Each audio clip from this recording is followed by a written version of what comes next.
The morning sun rose lazily over Ikunnel, a small Nigerian town nestled between rolling hills and red earth roads. The air shimmered with the smell of dust, hibiscus flowers, and distant palm oil frying from roadside stalls. It was the kind of day when nothing unusual was expected, except that today was the biggest wedding Ikunnel had ever seen. The bride, Amara Okonjo, was the talk of the town. People said her beauty could calm storms. Others whispered that her fiancé, Tunde Adebayo, a businessman from Lagos, was far above her league, rich, educated, and well-connected. But in Ikunnel, gossip flowed faster than the river after the rains, and everyone had an opinion. At the center of it all was preacher Bamidele Arowolo, the man chosen to officiate the ceremony. He had served the people of Ikunnel for nearly 20 years, known for his calm voice, unwavering faith, and uncanny intuition. It was said that nothing hides from preacher Bamidele's eyes. That morning, as he put on his white cassock and adjusted his glasses, he felt something strange stirring in his spirit, an unease he couldn't name. He opened his Bible and whispered a short prayer. Lord, if something is hidden in this union, let your light reveal it before it's too late. By noon, St. Grace Chapel was packed to the brim. The choir sang joyfully, drums echoing against the wooden walls. Guests in colorful asoebi fanned themselves as they whispered. Children darted between rows, stealing bits of puff-puff from the trays of the caterers. Tunde stood tall at the altar, dark-skinned, confident, his agbada embroidered in gold. His best man Chike clapped his shoulder and whispered, Guy, today you finally become a husband. You day ready? Tunde smiled, but his eyes flickered with tension. Then the church doors creaked open. Gasps filled the air. Amara stepped in, radiant in a flowing white gown, her veil glittering under the sunlight that streamed through stained glass. But to preacher Bamidele, something was off. Her steps were hesitant, not nervous like most brides, but uncertain, almost trembling. When their eyes met, she looked away too quickly. A chill ran through him. As the ceremony began, Bamidele tried to dismiss his unease.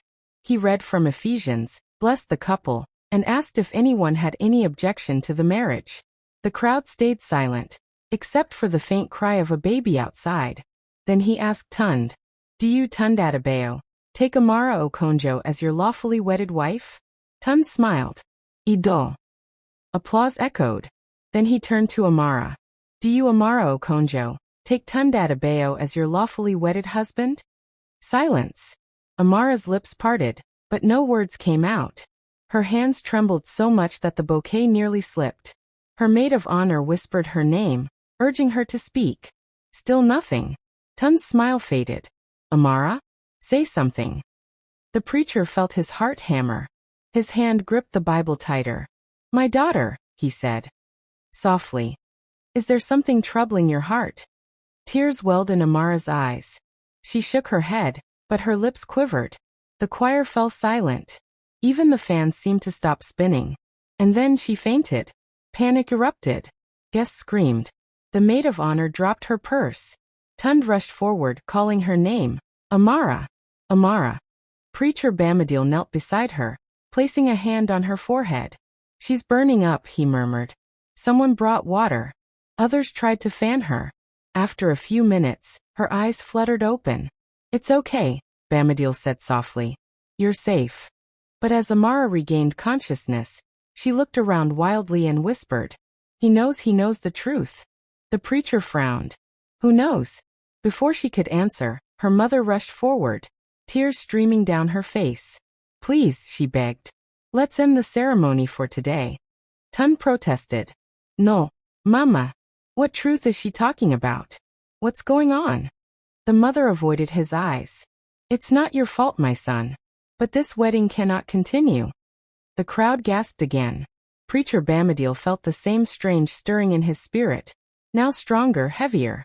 He looked from the trembling bride to the furious groom and realized something buried deep was about to surface.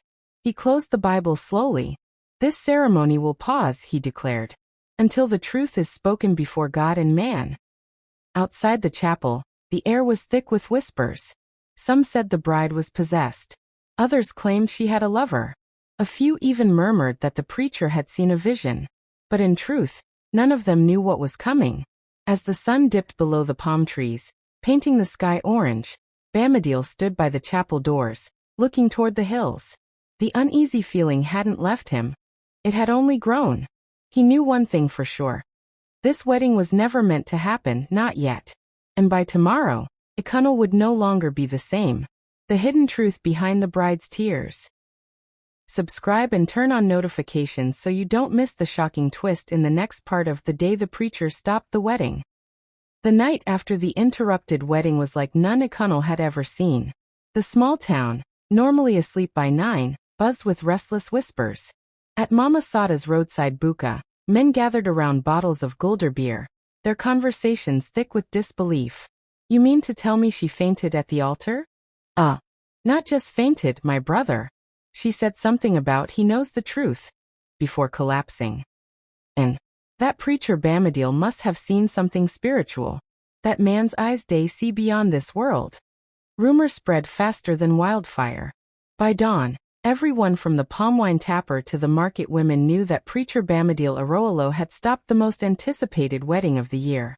But while Ikunal speculated, Bamadil himself sat alone in his small office at St. Grace Chapel, his lamp burning low. The Bible lay open before him, but he hadn't read a word in hours. The scene replayed in his mind over and over, Amara trembling, her lips forming that haunting sentence. He knows the truth. He sighed deeply, rubbing his temples. Lord, what truth, he muttered. Reveal what my eyes cannot see. At first light, there was a knock at his door. It was Amara's mother, Madame Chinyere Okonjo, her eyes red from crying. She clutched her wrapper tightly around her shoulders, the morning air heavy with dew. Good morning, preacher, she whispered, avoiding his gaze. Sit down, Mama, he said gently. You didn't sleep either, I see. She sat, trembling. I came to beg you, please don't tell anyone what you saw yesterday. He frowned. What I saw? Madam. I saw a young woman faint and a wedding crumble before my eyes. What more should I know? Tears welled up again. There are things better left unsaid, preacher. Please. I beg you. Bamadil leaned forward. If silence will destroy her more than truth, then keeping quiet becomes a sin. Chinyere shook her head. You don't understand. If this truth comes out, it will ruin her life. He stared at her for a long moment, then said softly, Madam Chinyere, the truth has already begun to reveal itself. You can only choose whether it destroys or redeems. Her sob broke the stillness. It is not my secret to tell, she whispered, rising to her feet. It belongs to Amara, and to the man she thinks she loves. And with that, she left, leaving the scent of palm oil and sorrow behind. Across town, Tunde Adebayo stormed into the local guest house where he and his friends were staying. His friends tried to calm him, but he slammed his hand on the table. I won't be humiliated like this, he shouted. Do you know what it took to come all the way from Lagos to this dusty town, only to be embarrassed in front of everyone? Chike, his best man, sighed. Guy, calm down first. The girl fainted, it's not like she ran away. She said I know something. What could that mean? What am I supposed to know? Chike hesitated. Maybe it's not about you. Tunde glared. Then who? The question hung in the air. After a pause, Chike said quietly, you need to speak to the preacher. Maybe he knows something. Tunde exhaled sharply, then nodded. You're right. If there's something hidden, I'll dig it out myself. That same afternoon, Amara Okonjo woke up in her bedroom at her mother's house. Her wedding gown hung limply over a chair, a ghostly reminder of what never happened. Her younger sister, Ngozi, sat by her bedside fanning her. Auntie, people are saying all sorts of things, she whispered. They even said you're cursed. Amara turned her face away. Let them talk. Words don't change what's already broken. Ngozi frowned. What really happened, Auntie? You looked scared. Amara's throat tightened. Because I saw someone in that church I wasn't supposed to see. Ngozi blinked. Who? Tears rolled down Amara's cheeks. Someone who should have been dead to me but wasn't. Before Ngozi could ask more, there was a soft knock at the door. Preacher Bamadil is here, a maid announced. Amara froze. He entered quietly, carrying his Bible under his arm. For a long moment neither spoke. The faint hum of distant market voices filled the silence. Finally, he said, "My daughter, do you wish to tell me what happened?" Amara's fingers clutched her bedsheet. "I didn't mean to faint, preacher. I tried to say the vows. But when I looked up and saw him standing there, my whole body gave up." "Who did you see?" She swallowed hard. "The driver of Tun's entourage. The man holding the car keys." Bamadil frowned. "The driver? What about him?" Her voice cracked. "He's my brother." The past resurfaces. The preacher's brow furrowed. "Your brother? But your mother said you had no surviving siblings." Amara nodded slowly. "That's what everyone believes. His name is Ikenna. We lost touch years ago after the fire." "The fire?" She nodded again, her eyes distant. 10 years ago, our family home caught fire. My father died trying to save us. My mother told everyone Ikenna ran away out of guilt, because he accidentally caused it. But that's not true. "What happened then?" Amara's lip trembled. "It was my fault, preacher. I left the stove on that night. But Mama made Ikenna take the blame to protect me. She said no man would marry a girl who burned her own father to death. She told me to forget him. She said he disappeared into the city and never looked back." Bamadil exhaled sharply. "And now he returns, as the driver of your groom?" Amara nodded, tears flowing freely. "I didn't know until yesterday morning, when I saw him outside the chapel, helping Tund out of the car. I froze. He looked at me once, but didn't say a word." The preacher closed his eyes. "And you never told Tund?" "How could I?" she whispered. "How do I tell him that my brother, the man his driver calls Ike, is the ghost my family buried years ago?" As Bamadil left the house, he found Ikenna waiting outside by the gate, leaning against a motorbike. His eyes were weary, hardened by years on the road.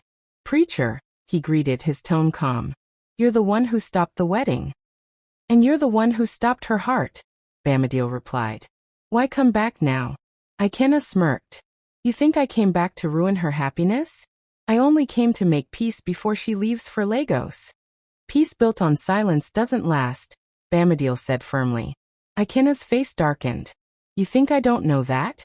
But tell me, preacher, if you had a sister who let the world call you a murderer for 10 years, would you forgive easily?" Bamadil sighed. "You've carried this bitterness too long. Revenge disguised as forgiveness is still revenge." The young man's jaw tightened. "You talk like you understand pain." "I do," Bamadil said quietly. "I once had a son who died because I refused to forgive someone. The weight of that guilt nearly ended me. Don't make my mistake." For a brief moment, Ikenna's tough expression softened. Then he turned and walked away. The night of revelation. That evening, Bamadil called both Amara and Tund to the chapel. The lamps glowed softly, casting golden light across the wooden pews. Outside, crickets sang in the humid air. Amara sat on one side, her hands clasped tightly. Tund stood near the altar, stiff and distant. "Why did you bring us here, preacher?" Tund asked. "Because truth must be spoken on holy ground," Bamadil replied. Amara's voice trembled. "Tund, before you say anything, I need to tell you something." He folded his arms. "I'm listening." She inhaled shakily. "The man driving your car yesterday, Ikenna. He's my brother. The one my family told everyone was dead." Tund blinked. "Your brother? But your mother said." "She lied." Amara cut in, tears falling. "She lied to protect me. It was my fault. I caused the fire that killed my father. I thought burying the truth would bury the pain, but it didn't. It followed me here to our wedding day." For a long, heavy moment, silence filled the chapel. Then Tund spoke, voice low but sharp. "So your mother lied. You lied. Everyone lied to me." Amara sobbed. "I'm sorry. I wanted to tell you, but she begged me not to. I thought I could start over with you." Tund looked away, his jaw trembling. "You should have trusted me, Amara. I came here because I believed in our love. But love built on lies cannot survive." Bamadil stepped forward. "Son, don't let anger blind you. Truth hurts, but it also heals." Tund shook his head. "Not this time." He turned to Amara, eyes filled with pain. "I need time. If this was God's way of stopping us, maybe it's for a reason. And with that, he walked out of the chapel, leaving Amara kneeling at the altar, her tears falling onto the wooden floor. After the storm, the next morning, Ikunal awoke to rumors again. This time, of how the bride's long-lost brother had returned, and the groom had vanished back to Lagos. But Preacher Bamadil didn't join in the gossip. He sat by the window of his small office, watching the rain fall. For the first time in days he felt peace. Amara and Ikenna had visited him earlier that morning. They stood together, quiet but reconciled. "We will start again," Amara said softly. Not as the girl who hid her shame, but as the woman who faced it.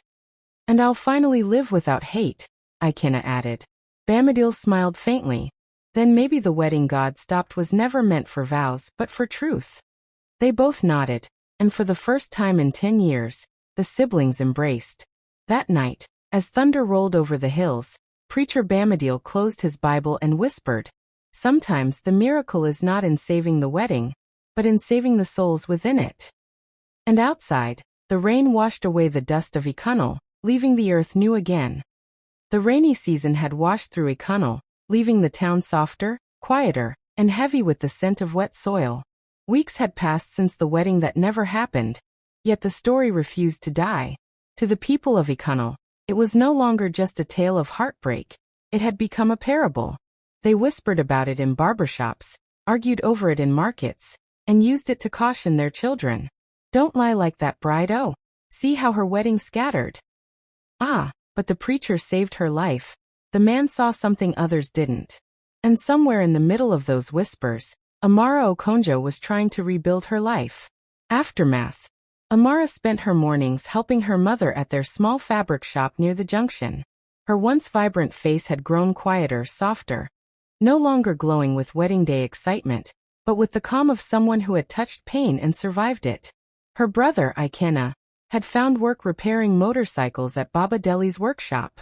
People had stopped calling him the ghost brother, and now hailed him as the forgiven one. But Amara's heart still ached for Tund, the man she had almost married. Every night, she would sit by her window, staring into the humid darkness, wondering if he ever thought of her. Her mother, Chinyere, watched her with guilt she could no longer hide. "You should eat, my daughter," she'd say softly. "He will come back if it is God's will." But Amara only smiled faintly. "Mama, maybe God stopped it for a reason." A letter from Lagos. One humid afternoon, while sorting bolts of fabric, Amara noticed a man in a blue uniform approaching from the street. He handed her a sealed envelope. "From Lagos," he said. Her hands trembled as she opened it. The letter was short, written in familiar, elegant handwriting. "Amara, I've thought about you every day since I left Ikunal. I don't know what I'm supposed to feel, anger, pity, or forgiveness. But I can't find peace without understanding everything. Please come to Lagos. There are things I need to say to you face to face. Tund." The paper slipped from her fingers. For the first time in weeks, her heart raced. Her mother's voice broke the silence. "Who is it from?" Amara hesitated. "Tund." Chinyere's eyes widened. "Tund? That man who walked out of the chapel?" "Yes." Amara folded the letter carefully. "He wants to talk." Her mother frowned. "Talk can reopen wounds, my child." But Amara shook her head. Maybe some wounds must bleed before they heal. That evening, with Ikenna's blessing and her mother's reluctant prayer, Amara boarded the night bus to Lagos, the city of secrets. Lagos greeted her like a restless giant, blaring horns, bright billboards, endless traffic. She had never seen so many people moving with such purpose, as if time itself chased them. Tund lived in Ikeja, in a gated estate where the air smelled faintly of money and rain-polished cars. When she arrived, the gatekeeper eyed her suspiciously. "Madam, who you dey find?" "Tund Adebayo," she replied softly. He checked his list and nodded. "He say make I bring you in."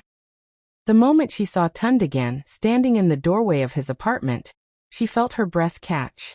He looked the same, composed, handsome, but with something colder in his eyes now. "You came," he said simply. "You asked me to." He stepped aside. "Come in." Inside, the apartment was spotless, too spotless. as if he had erased every trace of emotion. She noticed a framed photo of the two of them from their engagement ceremony turned face down on a shelf. They sat opposite each other, the silence thick. "Amara," he began, "why didn't you tell me everything from the start?" "I was afraid," she said quietly. "Afraid you'd leave." "And what happened?" She lowered her eyes. "You left anyway." The words struck him, but he didn't respond. "I didn't come to fight," she added. "You said there was something you needed to tell me." He nodded slowly, leaning back. "Yes. You see, the day I left Ecunnell, I thought I was escaping heartbreak. But I found something else instead." "What do you mean?" Tund reached into a drawer and pulled out a brown envelope. He slid it across the table. "Read this." Amara opened it. Inside were documents, land deeds, business agreements, all signed by Chief Okonjo, her late father. She frowned. "Where did you get this?" "My company bought land in Ecunnell years ago for development. I didn't realize until recently that your father was one of the original land partners. But that's not the strange part." He paused, his gaze piercing. "The name on the co-signed document is Ikenna Okonjo." Amara's breath hitched. "What?" "It's dated 2 years after your father's death." The second mystery. Amara shook her head in disbelief. "That can't be. My father died 10 years ago. You saw the grave yourself." Tund nodded slowly. "I did. But whoever signed those papers either used your father's old records, or—" He hesitated. "Or your brother wasn't as innocent as you think." Her mind reeled. "No. Ikenna wouldn't do that. He barely has money to buy petrol." "Tone sight.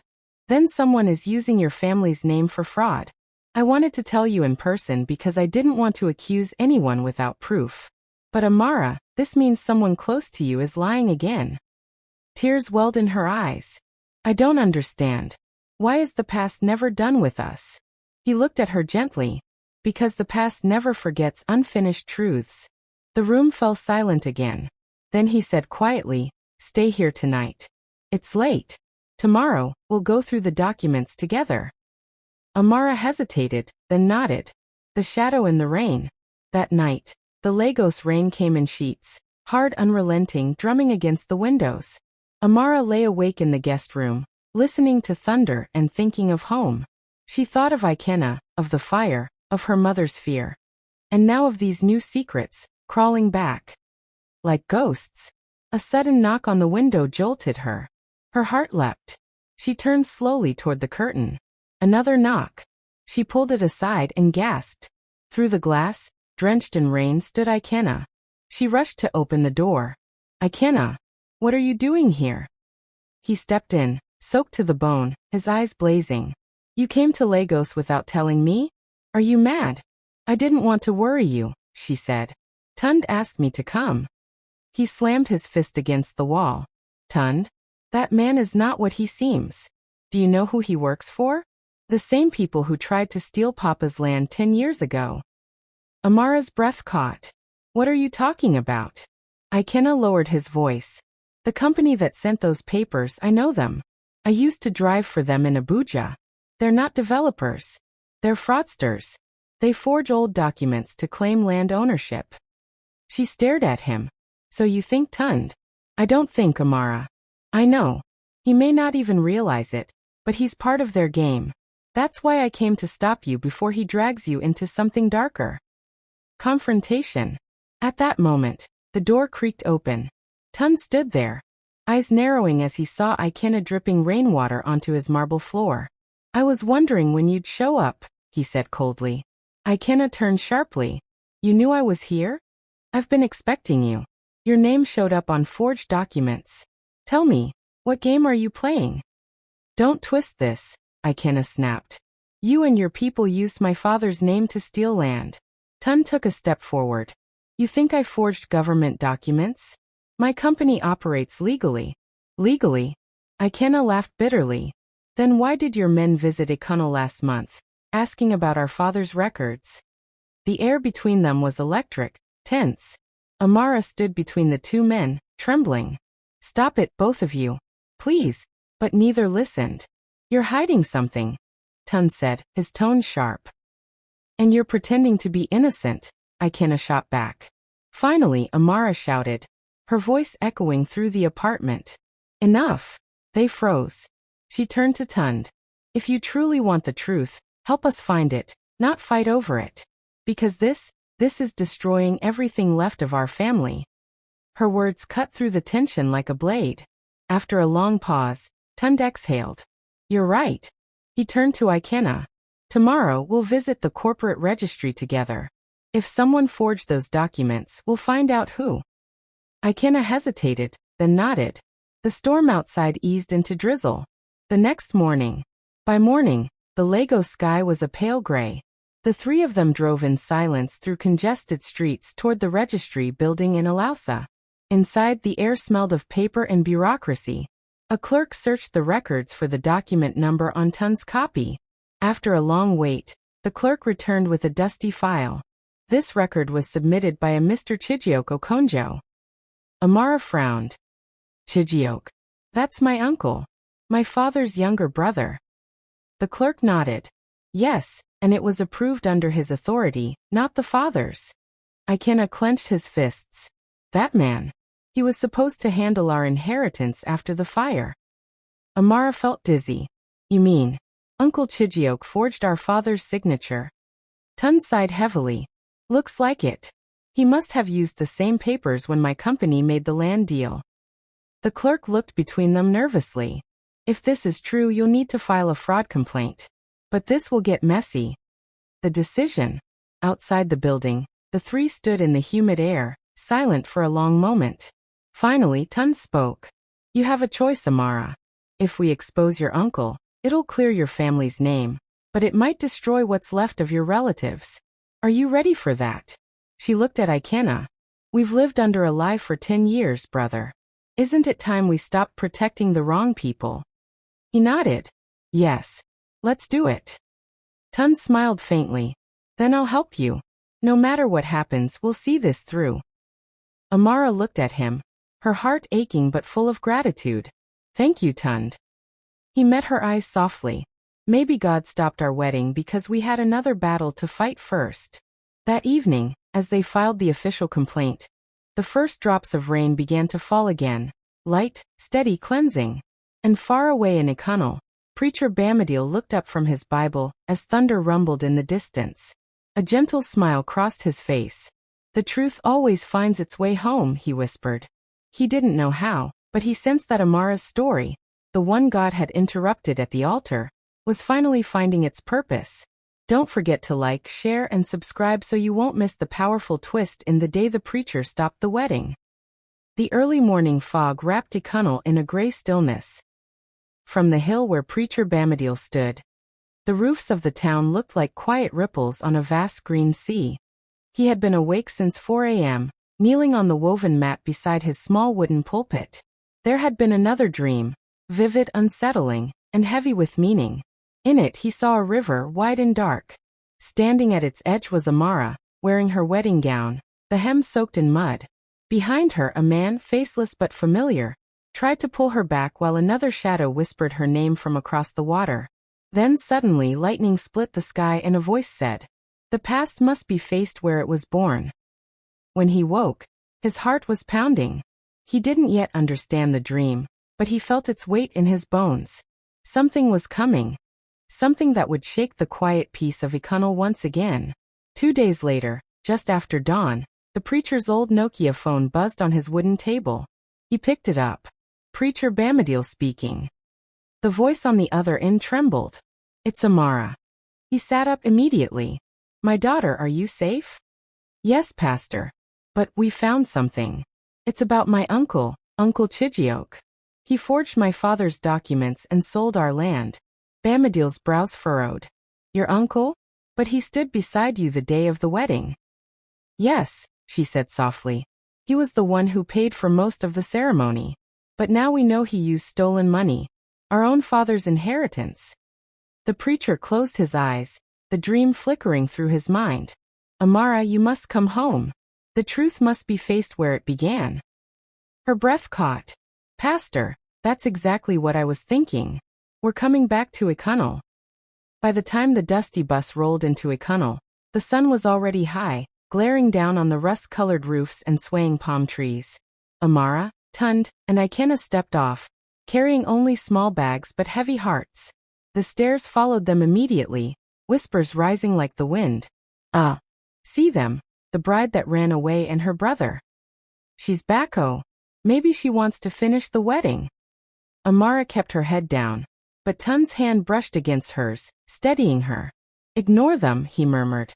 Their first stop was the Okonjo family compound, where the scent of old wood and ground pepper filled the air.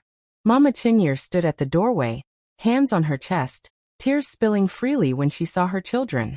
My babies, you came back, she cried, embracing them tightly.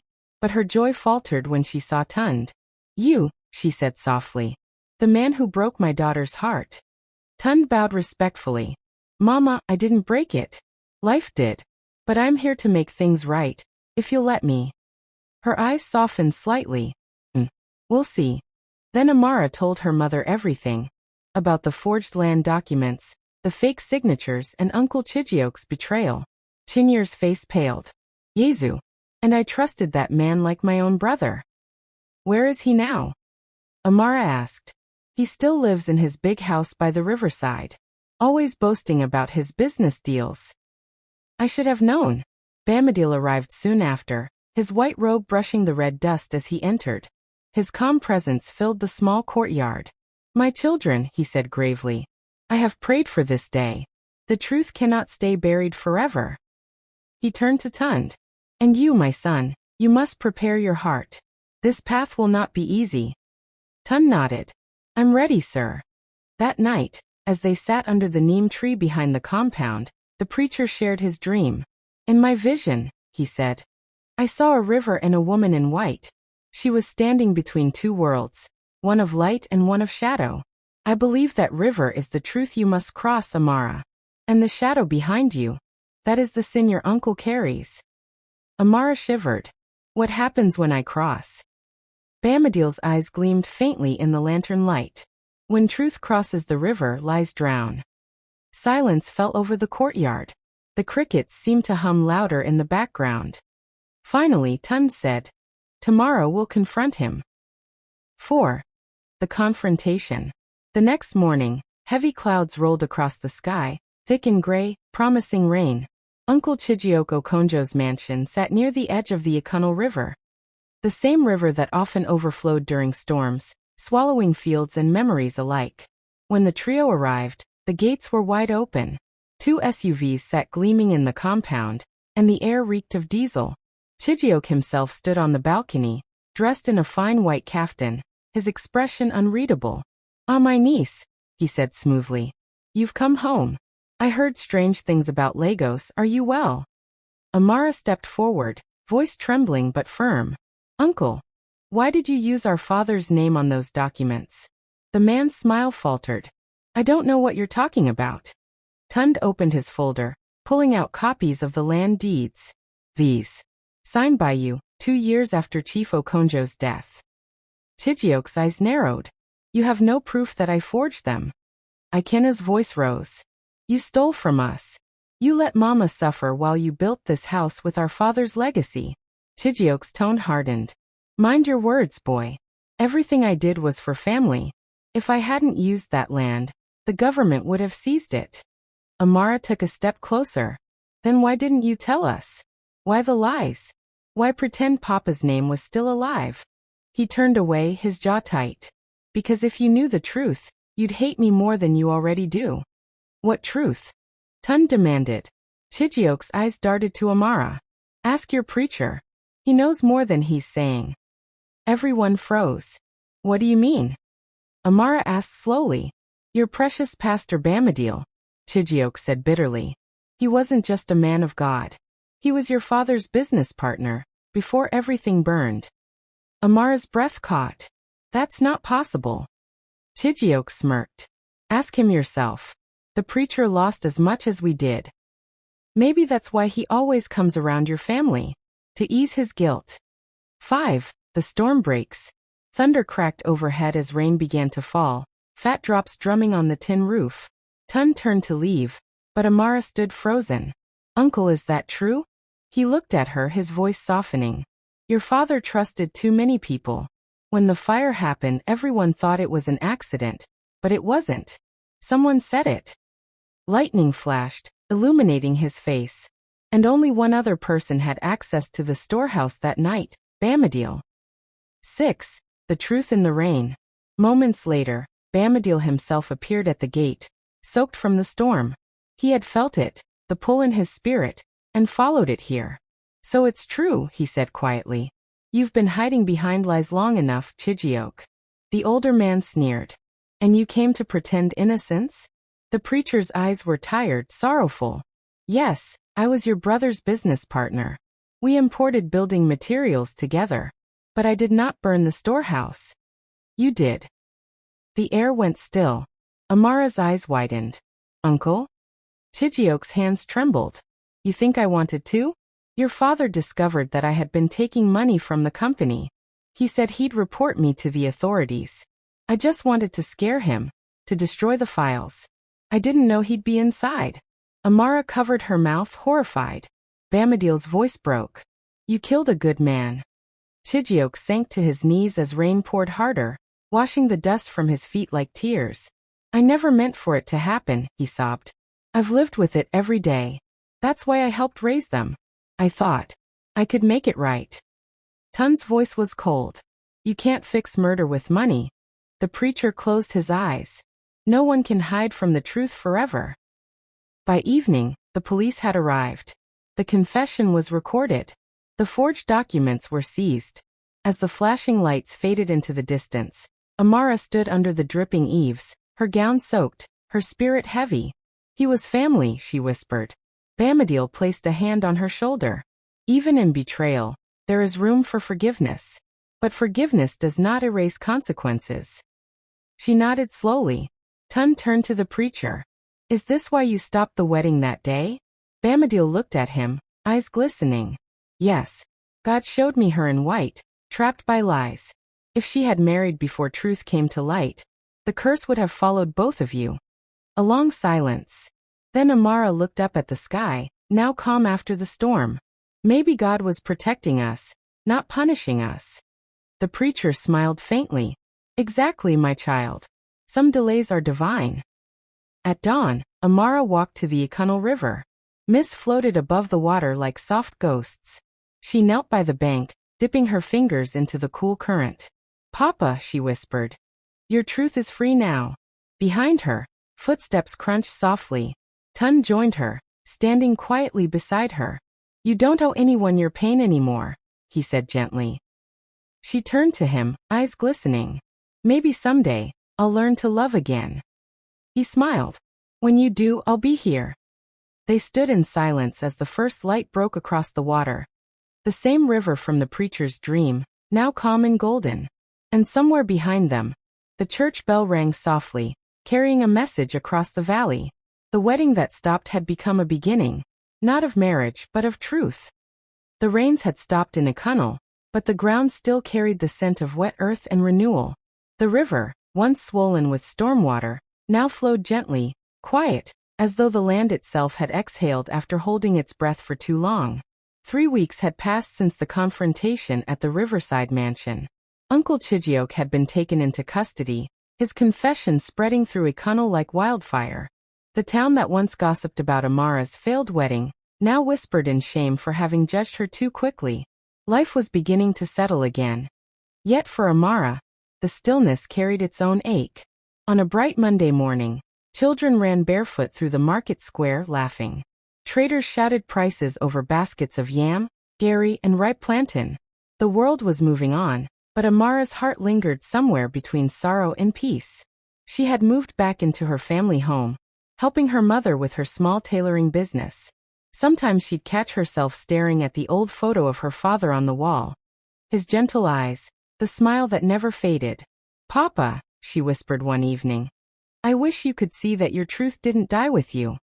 Her mother, Mama Chinyere, overheard. He sees my daughter. The dead are silent, but they are not blind. Amara smiled faintly. Do you think I'll ever feel ready to love again? Mama Chinyere sighed softly, threading her needle. Love will find you when your heart is light enough to hold it again. That weekend, Tund came to see her before leaving Ikunal for Lagos. He found her in the backyard, hanging white linens under the sun. The wind caught the fabric, brushing it softly against his arm like a farewell gesture. Amara, he said gently, I wanted to say goodbye in person. She turned, meeting his gaze.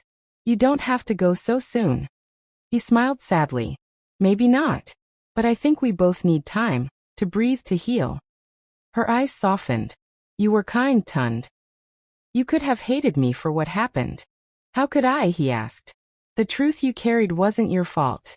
And sometimes, he paused, looking toward the horizon, sometimes love isn't meant to lead to marriage.